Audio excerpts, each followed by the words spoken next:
wala sa plataforma nga gina-address ang mga domestic issues karon. So mo na gani pong WPS niya, okay man na. Buta na to. Sige, makiglalis lang na ato na.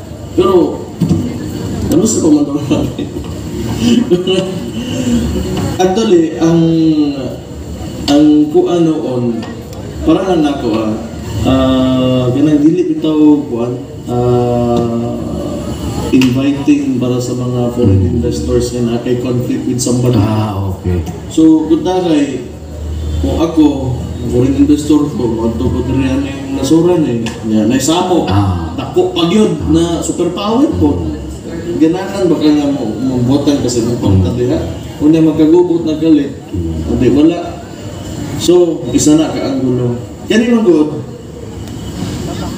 Ginabalik-balik, ginapugos na makahinumdom mo ng istorya ko sa Tagum, sa hakbang ng maisog.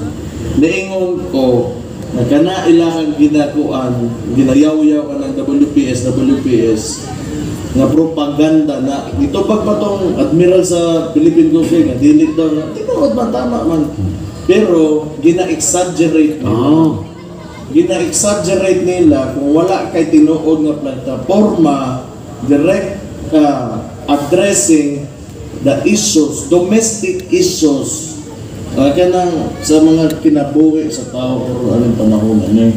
So gina-insist na nila aron mo-gather ta against a greater foe para mawala ang atong attention dari sa kung unsay problema yun on the ground. Matabunan. Mo na. Sige daw. Sige, kung gusto yun nato, ngano dili na naman gidiretso nga directly engaged si US kang China. Ngano dili na naman? Nganong daghan pa magkidrama mo itapos tuwa dali. Pwede mo na niya ingnan. Sige, kaya amigo magkamuron. Ngano na din na diretso niya. Ihatak na sa mga bumana. Gusto mo? Sige. Musturya ko usap ng propaganda. Sige sila gingon, pag naay masakitan diha, bantay lang mo, magtigiran ng dito Pilipinas. Mauna mga pronouncement nila before isog kay sila. O gato na putol na ang tudlo sa usa ka Coast Guard dito. Unsa ilang giingon, mo negotiate na pud sila karon. Pamutbot pa. Sige ra pamutbot. Mo na ugma pagstorya na niya dito na sa magtuyog nga kuyaw na kay tagaron ang tendency manggod sa mga tao manggod ngunani na siya ibutang na to ni barangay usa ka barangay A usa ka barangay B kani si barangay A nana sila mga internal conflicts na ila murag yun na to ang mga Pilipinas kung kita maglalis magyud ta maglibakay ta magaway-away ta kay sige matag kinupit kinsahay kinsay nasa taas kinsay kapitan, kinsay konsegal, ingana man na who deserve inganin mga posisyon o ana ba lagi na internal conflict. Pero when threatened ta by, for example, barangay B, ang atong instinct yun, which is human instinct na magrupo yun ta naman tayo external threat. So ang mahitabuhan na kita mga tao mo magkayusa ta kay ug dili gani basig mapindita. So naaman tay fear nga masakop tag laing grupo. Mao na ang ilang nga gusto nga mahimong unsa ba effect na makuha nila sa ilang ginabuhat. Daghan kaayo mga Facebook ingana nagapromote og xenophobia. This is nothing against China and nothing against Americans or nor the Chinese. Wa ko'y loyalty kundi ako ang nasobra. Pero sultihan ako, tamo magiton na mo. You take off everything. Tanan sa imong kuan, tanggala sa imong lawas, sa imong balay, sa imong mga gamit that is not made in China. Then you would be walking naked in the streets. Saan nga mo? Tanggala tanang gamit nga naay hint of anything China. Bago ka mo yaw-yaw ba? Bago ka mo yaw-yaw na kung saan din si Lusutan, Ramon Ang, Henry Singh.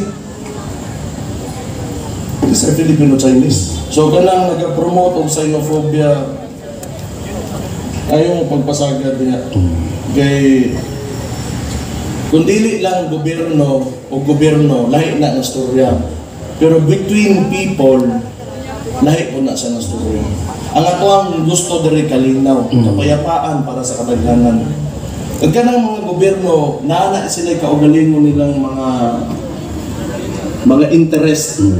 Pero between us, mga tao na mga Chinese, mga Filipino-Chinese, o kita mga Pilipino, mga kayumanggi yun, mga IP, ang gusto na to dari kalinaw. Bisag di ka inject, Amerikano ka, kung sabag ka, Canadian ka, Arabo ka, Afrikano ka, wala tayo gusto nga mga ingon ana. It does not promote peace. Kung if you are kanang mag-discriminate ka o tao, dili maayo. It's not healthy for the Filipinos as well. Bisag kung saon nimo, di nimo na mabalhin ang China. Mao nang realidad sa ato ang Pilipinas. Naagi na sila diha, mas dako sila na nasod. Sumuga ni na balik ko kung naamang yung resolution through conflict diha, it will not be between China and the Philippines. It should be somebody nga kanang kaya po nila or pakaparihan nila kanako. Yung gitara na skadlaw na kumanang gira. Imagine na kung mag-economic embargo, potlo ni China, whatever, going in and going outward sa ilang dito, export and import, it will only make things worse. Sa tinood na it's only kanang WPS, lahi na siya nga issue. Dili na to sayangon na tong kaisog sa ilang anak ba. Yung ba nga lang, sige daw, tanaw na ito, unsabit. Kaya kung naamagin na, mo lagi na, balik ko na ako, kung naagin na tinuod na solusyon through conflict, then it will not be us. Hindi kita. Kaya wala tayong capacity mo, so kulong yan na ko. Di lang tayo magkagubot, kaya lang ba. Pero mo ingon po nga, amuapot ni. Gusto na mo ipaibaw sa inyo ang amuapot ni. Ano lang good? Maurang yun to.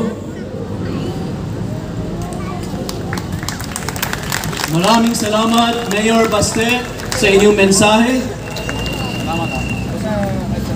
Napakaganda ng mga sinabi ni Mayor Baste at sana we'll take it to heart, di ba?